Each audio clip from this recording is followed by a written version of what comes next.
De Dios. Estamos estudiando el trabajo de Dios. ¿Qué es lo que Dios se mantiene haciendo? Mucha gente no piensa en eso. Mucha gente no piensa en lo que Dios se mantiene haciendo. Pero nos ha puesto a estudiar Dios a través de toda la Biblia, lo que Él hace, y nos encontramos que es un Dios que está siempre trabajando. Si nos ponen en la pantalla Juan 5:7, ese versículo se me quedó mucho, se me grabó, porque ese versículo nos dice que Dios siempre está trabajando, ¿verdad? ¿O no es ese? Es 5:17, ¿verdad? ¿Cuál es? 5:17, ¿verdad? Sí. Y Jesús les respondió: mi Padre hasta ahora trabaja. Imagínense ustedes, el Señor Jesús, porque él fue el que dijo eso. Él fue el que dijo eso, amén. Y Jesús les respondió: mi Padre hasta ahora trabaja y yo trabajo. A mí me sorprende Jesús, porque a él lo estaban criticando cuando él contestó esto. A él lo estaban criticando y le estaban diciendo que por qué había sanado a un enfermo el día sábado. Entonces ellos, como eran muy religiosos, ellos estaban como descontentos, estaban incómodos porque el Señor había sanado a un enfermo el día sábado. Y como ellos eran religiosos, ellos decían: el sábado no hay que hacer nada. El sábado no hay que trabajar. Pero el Señor Jesús siempre tiene una respuesta para que nosotros entendamos las cosas bajo contexto, porque el contexto de descansar los sábados se refiere a otras cosas, ¿verdad? El contexto de descansar un sábado literal se refiere a la creación. O sea que cuando Dios terminó de crear todas las cosas, Él dijo: voy a descansar. Pero no era que ya no iba a trabajar, porque si no, Jesús no hubiera dicho: hasta ahora mi papá trabaja. Sino que cuando uno estudia la Biblia con mucha responsabilidad, uno se da cuenta que dice que el descanso de allá del sábado, el que Dios dijo: después de trabajar 6 días, ahora descanso, dice que es esto. Oiga, mírenme bien, dijo aquel. Mírenme, dijo: ese es el descanso de Dios en Génesis. Trabajó 6 días y luego dijo: como diciendo, estoy satisfecho de todo lo que hice. Porque la misma Biblia dice: y vio Dios que todo lo que había hecho era.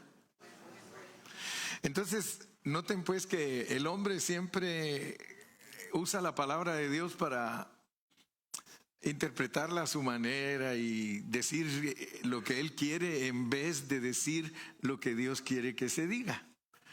Porque lo que Dios quiere que se diga, escogió lenguajes como el hebreo, el arameo, el griego, porque son lenguajes muy específicos.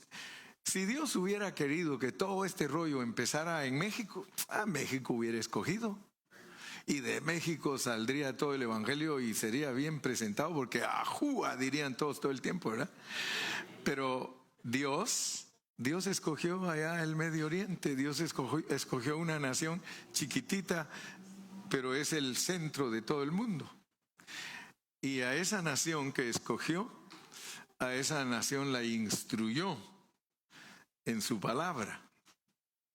Entonces escogió lenguajes que para nosotros, cuando leemos la Biblia, hasta se nos traba la lengua, ¿verdad? Dice Bene Jaca, otro que nos traducen a nosotros: el pozo del viviente que me ve. Pero no se dice así, sino que se dice en otro idioma, ¿verdad? Y siempre otro idioma es difícil para uno pronunciarlo, practicarlo. Pero Dios escogió idiomas que fueran específicos para que cuando se enseñe la palabra a todo el mundo, no haya pierde, ¿verdad? No haya pierde, como por ejemplo, imagínense ustedes, en griego. El Nuevo Testamento está escrito en griego y el Antiguo Testamento está escrito en hebreo. Y cuando nos hablan a nosotros palabras en griego, por ejemplo, si nos quieren enseñar acerca de la vida física, en griego se dice bios, y de ahí viene la biología. Si nos quieren hablar de la vida del alma, nos dicen psiche, que es de psicología, psiche, ¿verdad? Y si nos quieren hablar de la vida del espíritu, zoe. Entonces Dios escogió palabras, idiomas que tengan. En cambio en inglés no se podría, porque en inglés life es life, sea biológica, sea psicológica o espiritual, life. Lo mismo es en español, vida. Si queremos hablar de la vida, hablamos de la vida física y pero no hay una diferencia. En cambio en griegos, imagínense, quieren hablar del cuerpo humano, bios, vamos a hablar de bios, biológicamente. Entonces Dios escogió todo eso para que nosotros estemos ocupados. Tristemente, pues, nos ha pasado que todos somos haraganes. ¿Verdad? Todos somos haraganes. Imagínense, los cristianos no les gusta estudiar la Biblia. Es raro encontrar un cristiano que le guste estudiar la Biblia, pero que le guste. Que usted diga, wow, este hermano sí está estudiando. Yo tengo ese problema, ¿verdad? Que a mí me gusta estudiar y que a veces ando rodeado de puros haraganes, ¿verdad? Que no les gusta estudiar. ¿Por qué? Porque les pregunto después de decir las cosas 10 veces y en el pastel. La excusa es, hermano, es que a mí no se me quedan las cosas. Miren las excusas que usan, porque a veces yo le digo, hermano, échele ganas. Es que yo nunca fui a la escuela. Pues ahora ve. Pues si no fuiste a la escuela secular, ve a la escuela bíblica. Y por eso hemos abogado últimamente todos los pastores de Pan de Vida, que las iglesias que nosotros abrimos son iglesias seminarios. Esta no es una iglesia cualquiera, esta es una iglesia seminario. Aquí se estudia la Biblia. Entonces aquí no hay haraganes. Van a decir, ya dijo. No, aquí no hay haraganes. Aquí hay pura gente diligente. Aquí puros que les gusta estudiar. Entonces Dios nos dio la palabra para que la estudiemos. Y yo en unos minutitos nada más vamos a estudiar algo que les quiero compartir hoy. Porque como he estado hablando de los aspectos del trabajo de Dios, por eso usé ese versículo para decirles que Jesús dijo que el Padre trabaja y Él también. O sea que si Jesús le contestó eso a los religiosos que guardaban un sábado literal y que estaban ofendidos porque Él sanó a un enfermo, significa que no estaban muy bien ellos en el sábado literal, no lo entendían muy bien. Y por eso Cristo les dijo, mi papá trabaja y yo también.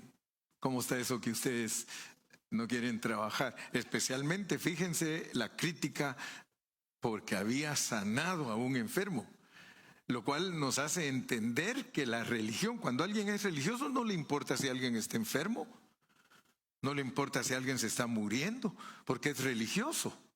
Pero si es alguien que verdaderamente ama a Dios de corazón, se preocupa por esa persona que está enferma y no le importa que digan, la sana. Pero la religión, si ustedes hacen un análisis de lo que estamos observando y lo que estamos hablando, la religión no le importa. A la religión no le importa a su prójimo. La gente aprende religión, soy católico y no me molesten ni se metan conmigo. Cuidado que católico nací, católico me voy a morir, Dios te salve María, llena eres. No les importa nada. No aman ni a su propia familia. Mire, todos callados porque todos eran católicos. Todos eran católicos antes. Ese es el problema, que a nosotros nos piden cosas y nosotros no las hacemos. Dios entonces nos da su palabra para que la estudiemos. Y como hemos venido hablando del trabajo, Él trabajó en la eternidad pasada. El cristiano que estudia la Biblia ya sabe que es eterno. Un cristiano que no estudia la Biblia no sabe que es eterno y cree que aquí en la tierra se originó todo. Y como así le enseñan que en Génesis comienza todo. Pero cuando uno lee la Biblia en una forma responsable y uno la va entendiendo, uno ya sabe que uno no se originó aquí.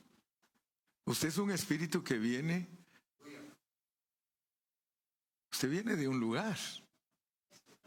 Usted no es de aquí. Fíjese que la Biblia no dice que nosotros somos de aquí, dice que somos peregrinos, dice que somos pasajeros. Entonces eso nos debería de hacer pensar. Porque entonces usted diría, bueno, entonces ¿yo de dónde soy? No, y no le estoy hablando que es de allá del rancho, porque es capaz que me va a decir, hermano, yo tengo mi origen allá en El Salto. Yo nací en la aldea Altecolote, hermano. Usted no es de aquí.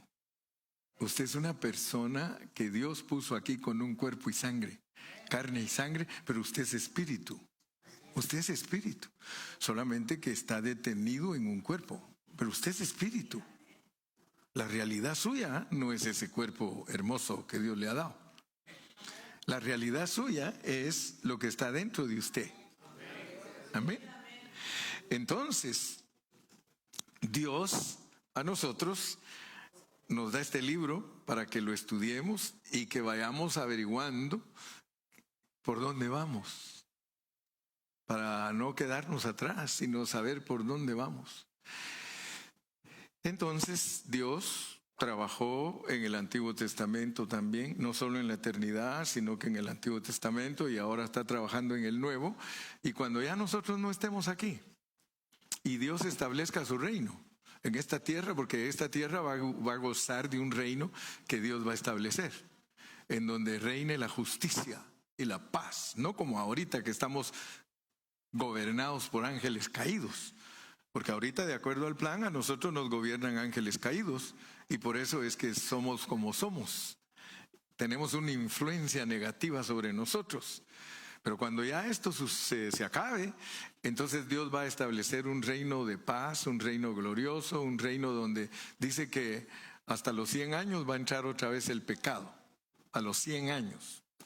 No sabemos si allá en el Edén a los 100 años entró, pero lo que sí dice la Biblia es que en el milenio a los 100 años entra el pecado.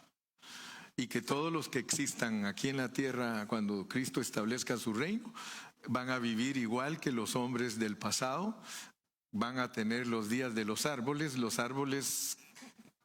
solo que el viento los bote, pero si no se caen por el viento ellos duran 1000 años. Un árbol puede tener 1000 años. Entonces, por eso todos los hombres de antaño allá en el principio vivieron casi 1000 años. Esa gente que entre al milenio va a cumplir sus días, dice la palabra de Dios. Entonces Dios está trabajando. Pero nosotros queremos hacer un resumen hoy del trabajo de Dios en el Nuevo Testamento. Y quiero que pongan mucha atención porque la enseñanza de la palabra requiere de diligencia, requiere que uno ponga mucha atención, porque una cosita que se le escape y ya no agarró la enseñanza. Quiero que ustedes lean conmigo y vamos a ir a Mateo 13, 44. Con esta parábola yo quiero hacer un resumen del aspecto 39. ¿Te acuerdas, verdad, Dani? Porque Dani me dijo, hoy nos va a dar el resumen, ¿verdad?, del aspecto 39. Le dije, voy a procurar, porque no es fácil para mí dar el resumen. Pero miren lo que dice, pues. Pongan mucha atención. Y les dije que tenemos que ponerle atención al contexto. Además. O sea que muchas cosas son el reino de los cielos, pero dice que además. Amén. Cuando estudiamos el reino de los cielos es muchas cosas. Es el evangelio, es Cristo, es la iglesia. Muchas cosas es el reino de los cielos.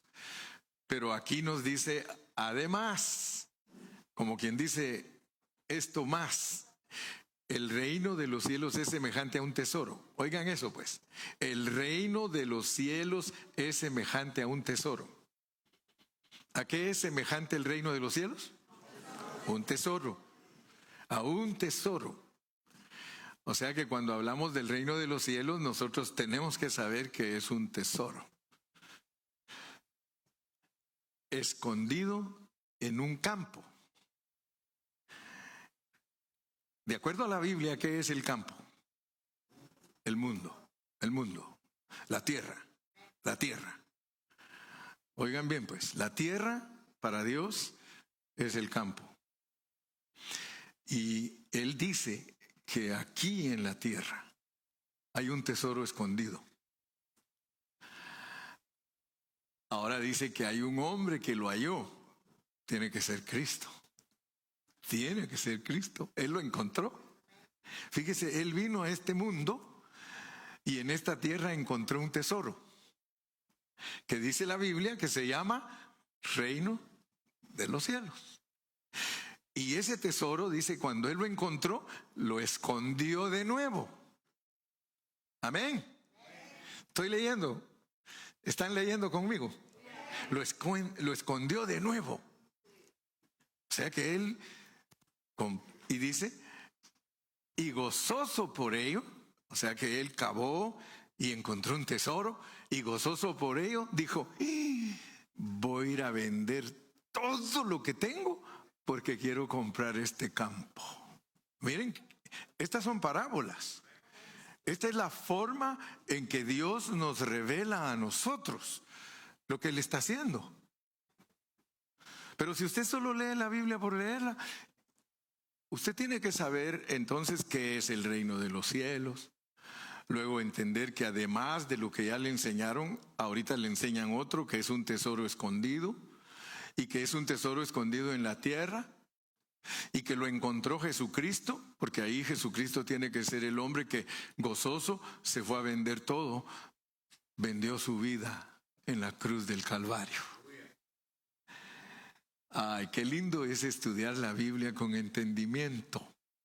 Fue a vender todo lo que tenía. Quiere decir que Él compró toda la tierra, que al final, usted sabe que no estamos mintiendo, es el hombre. ¿Sí o no? La tierra es el hombre. Todos los hombres son la tierra, pero muchos ponen el ojo solo en la tierra. A la tierra literal. Está hablando de esta tierra el hermano Carrillo. Sí, ¿no? Sí, no, porque le estoy diciendo que él fue a vender todo lo que tenía y compró la tierra, compró el campo.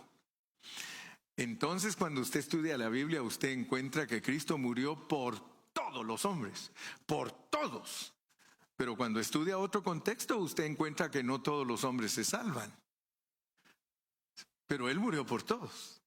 Porque la sangre de Cristo en la cruz es suficiente para comprar a toda la humanidad. Pero cuando ya estudia en otro contexto, usted encuentra que no a toda la humanidad la va a salvar Dios, sino a los que fueron escogidos y predestinados. Aleluya. Dele palmas al Señor, hermano. Así mientras usted palmea, yo tomo agua. Y hacemos el jale juntos. Yo tomo agua y usted palmea. Entonces, como ya vimos, fíjese que al ver un versículo, usted puede ver todo lo demás, porque ese versículo pareciera un resumen. Ese versículo le dice a usted, además, el reino de los cielos es semejante a un tesoro escondido en un campo, el cual un hombre halla y lo esconde de nuevo, y gozoso se va a la cruz del Calvario para vender todo lo que tenía. Él se entregó totalmente y compró el campo. ¿Se recuerdan ustedes algo de Judas respecto a esto? ¿Se recuerdan ustedes que Judas tiró las monedas? Y cuando las recogieron los que le compraron a Cristo por esas monedas, compraron un campo. Qué casualidad, ¿verdad? La Biblia está escrita y arreglada divinamente para que todo el que la estudie se encuentre con la revelación de Dios. Además, el reino de los cielos. ¿Por qué no lo repetimos todos? Además, el reino de los cielos es semejante a un tesoro escondido en un campo, el cual un hombre halla y lo esconde de nuevo. Y gozoso por ello, va y vende todo lo que tiene y compra aquel campo. Nunca perdamos de vista que aquel hombre, el hombre, el cual un hombre, ese un hombre es Cristo. Y él encontró el reino de los cielos. Vamos a ir al capítulo 4, porque usted va a entender ahora el libro de Mateo, lo va a entender mejor que antes. Porque como le dije que vamos a estudiar bajo contexto, usted tiene que aprender a leer su libro con sabiduría. Vamos a ir al capítulo 4. Capítulo 4. Y leamos desde los primeros versículos. 4:1. Dice, entonces Jesús fue llevado por el Espíritu al desierto para ser tentado por el diablo. Aquí vemos al Señor Jesucristo que este incidente que nos van a empezar a narrar en el capítulo 4 fue después de que Él salió del agua del bautismo. Después que Él salió del bautismo, en otro de los evangelios, usted puede leer también, dice que cuando Cristo fue bautizado, cuando Él salió del bautismo de agua, que Él salió con mucha fama. La gente se quedaba asustada de Él porque decían, ¿quién es este que nunca lo hemos visto que ha ido a la escuela? Y habla de una manera tremenda. Así que los que me dicen que nunca han ido a la escuela no tienen excusa. Uno en la Biblia puede aprender a hablar de una manera tremenda. Aunque nunca haya sido doctor, ni abogado, ni ingeniero. Si es torpe en la Biblia es porque es haragán. No le gusta estudiar. Entonces, vamos a estudiar bajo contexto. El Señor salió de ahí del bautismo. No voy a predicar hoy por qué es tentado por el diablo. Ese es otro mensaje. Pero lo que quiero que ustedes vean es que dice la Biblia que después que se oyó una voz en los cielos, decía, este es mi Hijo amado, en el cual yo tengo complacencia. Vamos a ver en dónde Él comenzó a esconder el tesoro, porque Él lo encontró. Él vino aquí y Él sabía que había un tesoro aquí, que se llama Reino de los Cielos. Y por eso lo encontró y lo volvió a esconder. Y miren cómo funciona esa acción. Esa acción de esconder el reino, miren cómo funciona, pues. Pasamos al versículo número 12. Versículo 12 dice, cuando Jesús oyó que Juan estaba preso, volvió a Galilea. Un segundito nada más. Fíjense que el Señor Jesucristo supo, Él oyó que el que habían mandado para que anunciara que Él venía, estaba preso. Él oyó y le dijeron, Juan está preso, Señor.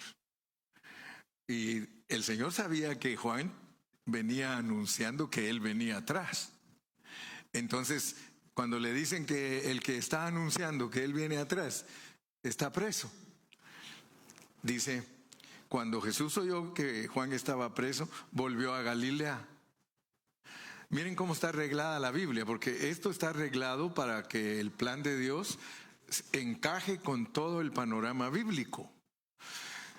Y dejando Nazaret, versículo número 13, y dejando a Nazaret vino y habitó en Capernaum, etcétera, etcétera, etcétera. Pasémonos al verso 17, versículo 17, y pongan atención pues.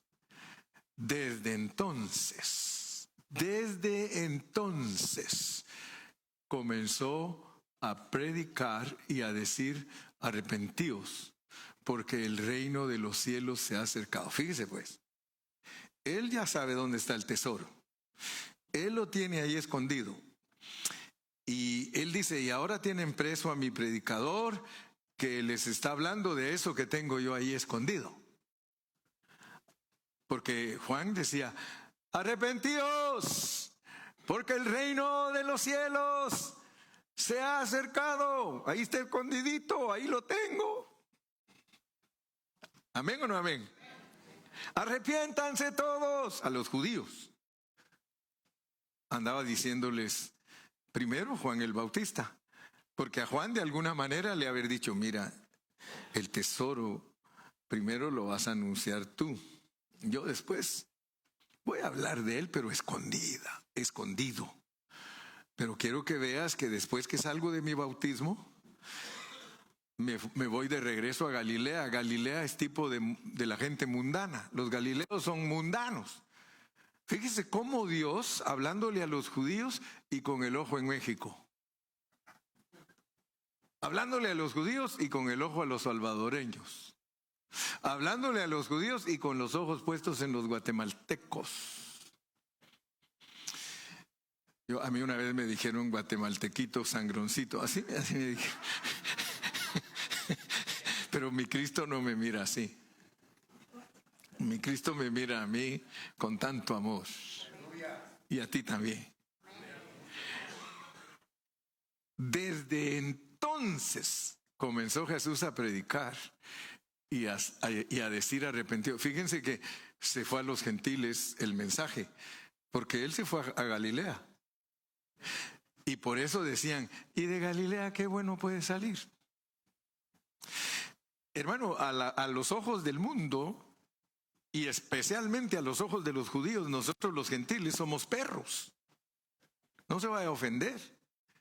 Y yo les he dicho siempre, no se ofendan, hombre, mírense como mascotas. Sí, porque ¿para qué me voy a ver como perro ahí, hermano? Como chucho. Yo me miro como mascota de Dios.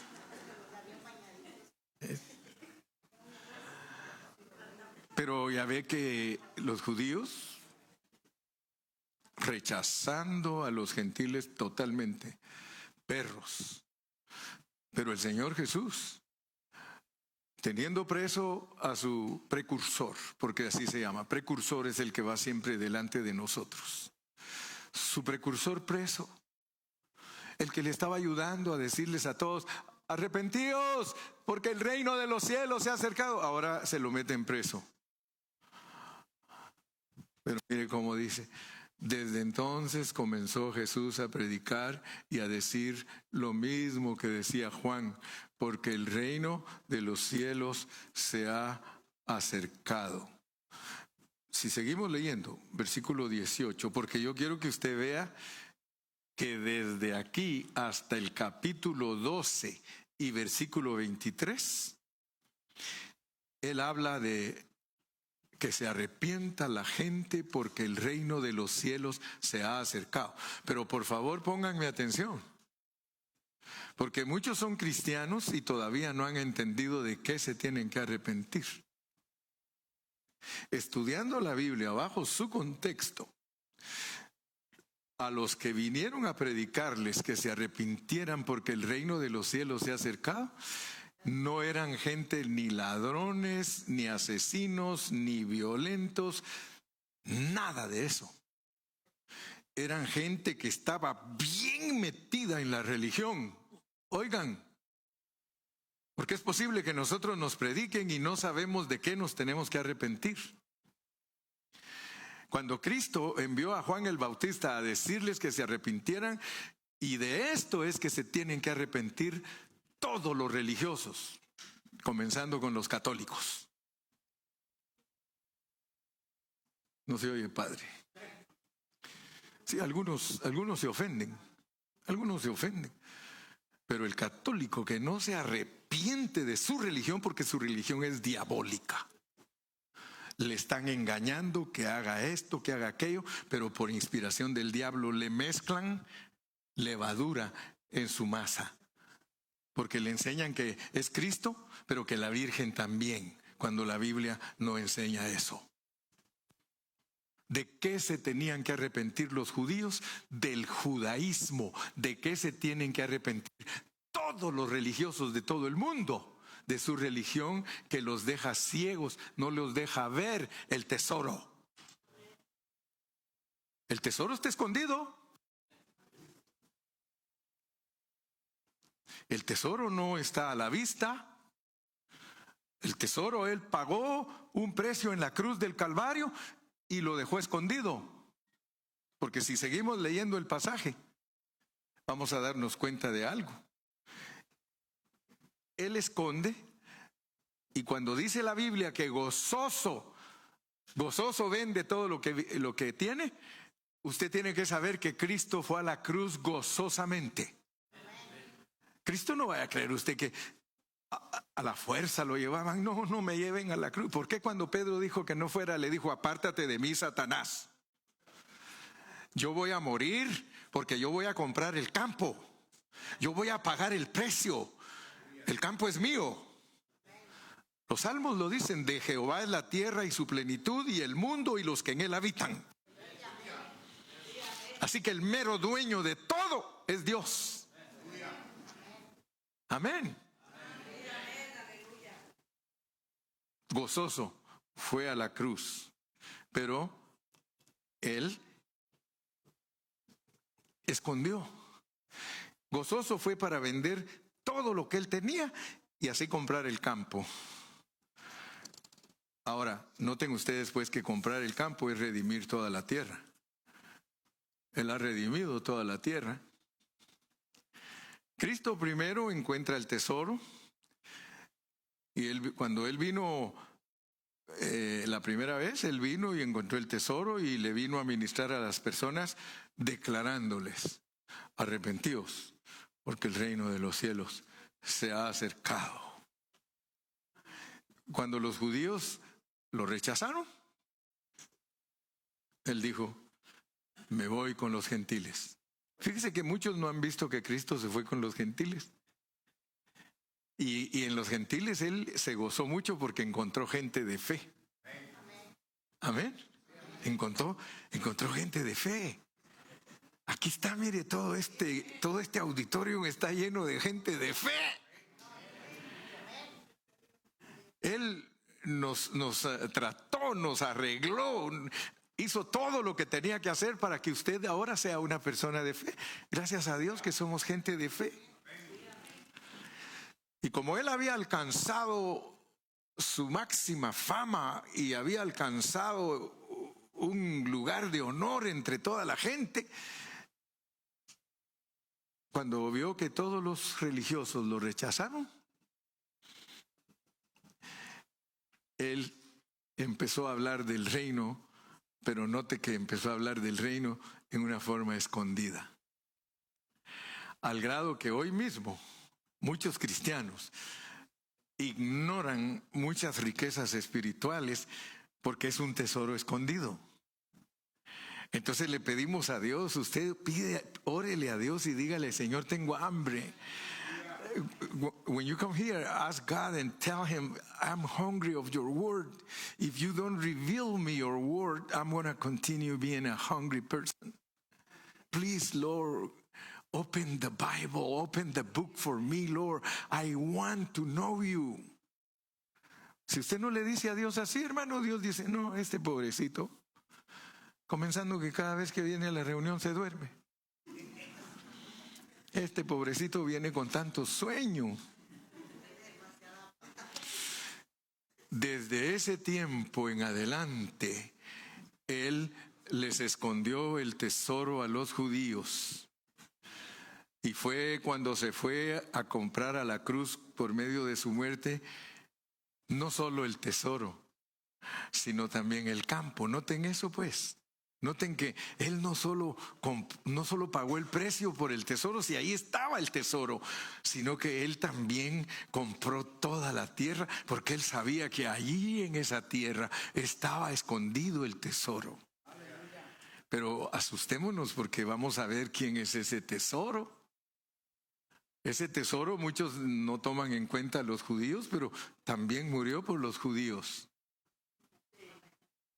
Regresemos a leer para refrescar nuestro verso de introducción o verso epígrafe. Vayamos a él. ¿Cuál era? Mateo 13, 44. Mateo 13, 44.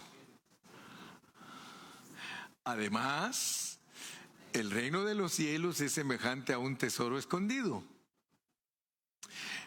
en un campo, el cual un hombre halló y lo esconde de nuevo, y gozoso por ello va y vende todo lo que tiene y compra aquel campo. Yo me ponía a pensar anoche, porque como yo sabía que me tocaba predicar de esto, yo me ponía a pensar, ¿verdad? ¿Qué pasaría si uno en su casa, ahí en su rancho, se pone a escarbar y encuentra oro? No lo va a publicar a todo el mundo, ¿a que no? ¡Ey, encontré oro! ¿A que no? Dice, me lo voy a ir gastando por pedacitos, dice. Y de vez en cuando abre un pedacito a venderlo a la joyería. Y mayormente que ya le dice, es oro puro, ¿de dónde lo hallaste? Ah, por ahí me lo encontré. ¿Sí o no? No le revela a la gente que hay en su casa de oro, porque es capaz que lo matan y le quitan su rancho y lo dejan sin oro. Miren cómo es el reino de los cielos, hermano. Es un tesoro escondido, pero que Dios compra toda la tierra, porque allí está su tesoro. Y yo quiero que usted se dé cuenta que si nosotros ponemos atención, nosotros nos vamos a dar cuenta que ese tesoro del Señor, cuando Cristo regrese,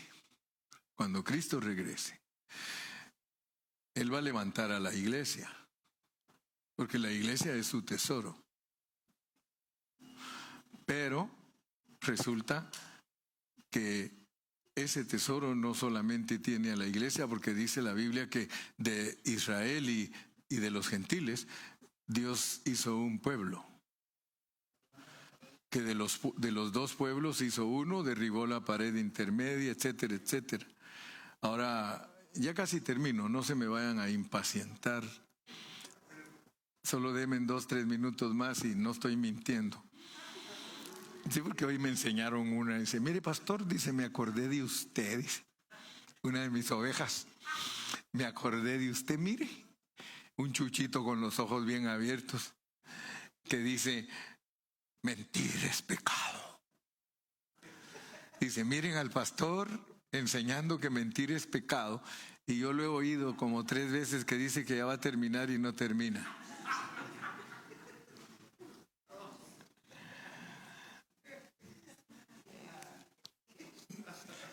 Entonces, Dios tiene un tesoro, pero ese tesoro no solo incluye a la iglesia, incluye al pueblo de Israel.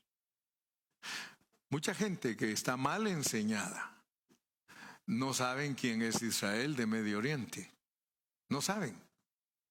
Por lo menos algunos que saben un poco dicen, oren por la paz de Israel. Oren por Israel porque la Biblia dice orad por la paz de Jerusalén. Pero es que no saben a ciencia cierta ni bíblicamente lo que es Israel para Dios. A ellos Dios los cegó en parte. Usted tiene que leer la Biblia. Dice que a ellos los cegó en parte para salvarnos a nosotros. Porque si ellos Dios no los hubiera cegado, si no les hubiera escondido el tesoro, ellos hubieran enseñado la Biblia a toda la tierra y hoy toda la tierra estarían practicando la vida judía con dieta kosher, con dieta de coche, con dieta kosher, estarían todos guardando los 10 mandamientos, estaría todo el mundo, porque los judíos, ellos solo eso saben enseñar, la ley de Moisés. Pero Dios no quería eso, no era esa la meta de Dios, pero vio la dureza del corazón de ellos, de que ellos solo todo lo de Él lo hacen religión. Y lo peor es que los gentiles iban por el mismo camino. Porque todos los gentiles, por el mismo camino, hacer de las cosas de Dios una religión. Hermano, no se ofenda a nadie que es católico, no se ofenda.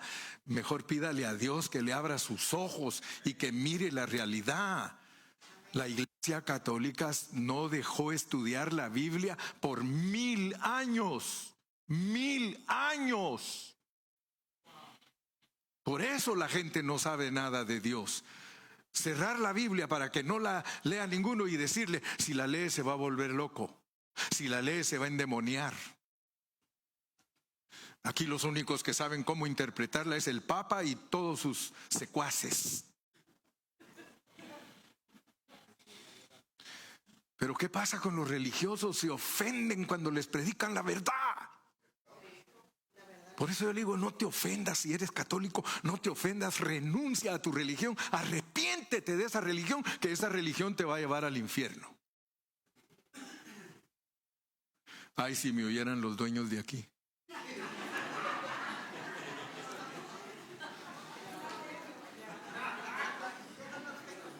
Sí, porque los de aquí son una rama de ahí. Pero yo no les tengo miedo. Por ahí va a aparecer ahorita alguien.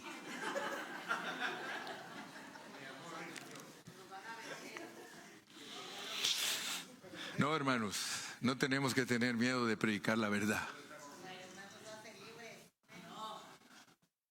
Yo sé que si yo predico así en México me matan, hermano. ¿Sí? ¿Ustedes saben que a mí me han querido matar por eso? ¿Por predicar esto? Sin embargo, yo le digo, Señor, gracias porque tú me guardas. Si mañana hay funeral, no se vayan a sentir tristes. El hermano Carrillo sale de esta tierra triunfante predicando el Evangelio. Entonces, amados, cuando Cristo regrese, porque Él va a regresar, de acuerdo al panorama del mundo, de acuerdo a la situación mundial, está cerca la venida de Cristo hoy más que nunca. Y Él está preparando al pueblo de Israel para que se vuelvan a Dios. Por primera vez en mi vida he escuchado rabinos. Rabinos son los maestros de Israel. Son eruditos, conocen la Torah y el Talmud de pe a pa. Y ellos dicen,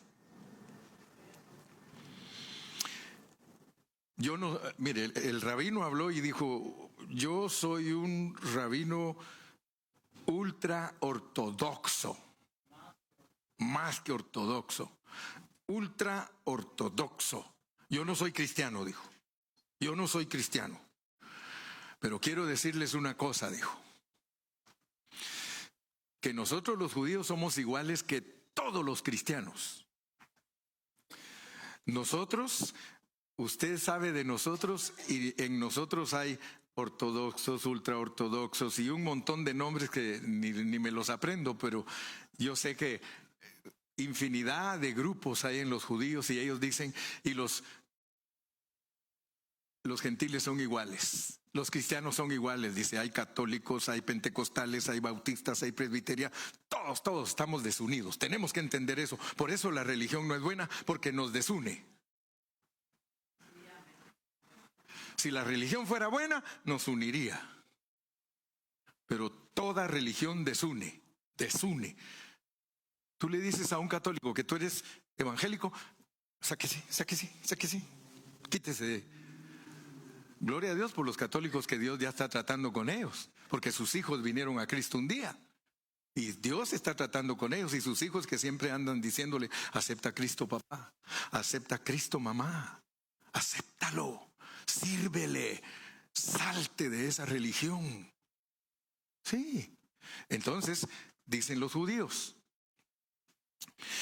nosotros tenemos a todos los cristianos como herejes y como falsos, como perros.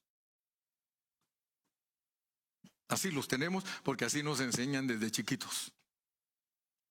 Así le enseñan al católico desde chiquito: no vaya a traicionar a la Virgencita, no vaya a hacer esto. Y el día que se vuelva cristiano, lo desconozco, ni herencia le dejaré. Ni tiene plata, pero no le dejará herencia.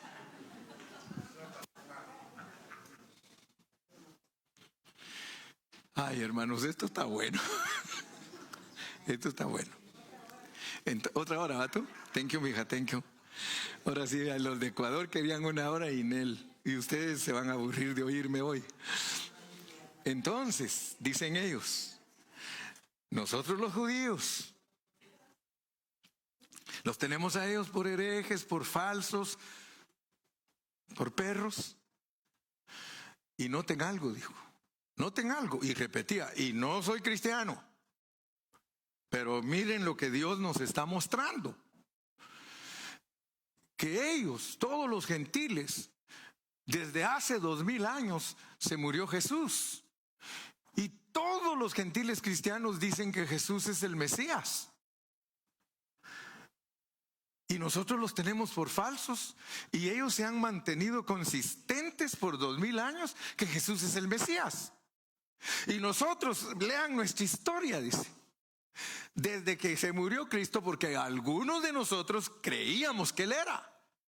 Pero nosotros nos han enseñado que el Mesías de nosotros no se va a morir, sino que viene y establece el reino. Y entonces nosotros desde hace 2000 años, lean nuestra historia, queridos gentiles, dice. Todo el tiempo, 100 años pasan, este va a ser el Mesías. Después que Cristo no era porque se murió, ahora este sí tiene todas las cualidades. Y de repente otro y otro. Ustedes saben que hace como unos 10 años apareció uno que decían ellos mismos: este sí va a ser.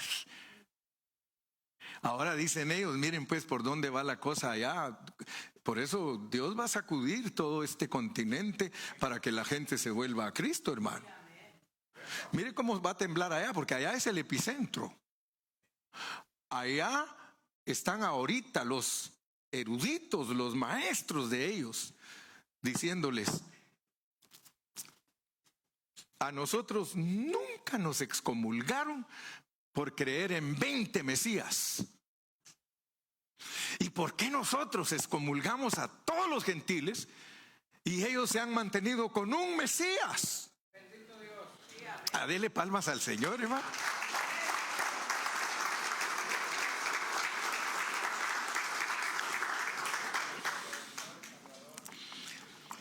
Aleluya. Entonces el Señor va a regresar porque hay un tesoro escondido. El tesoro escondido es la iglesia e Israel.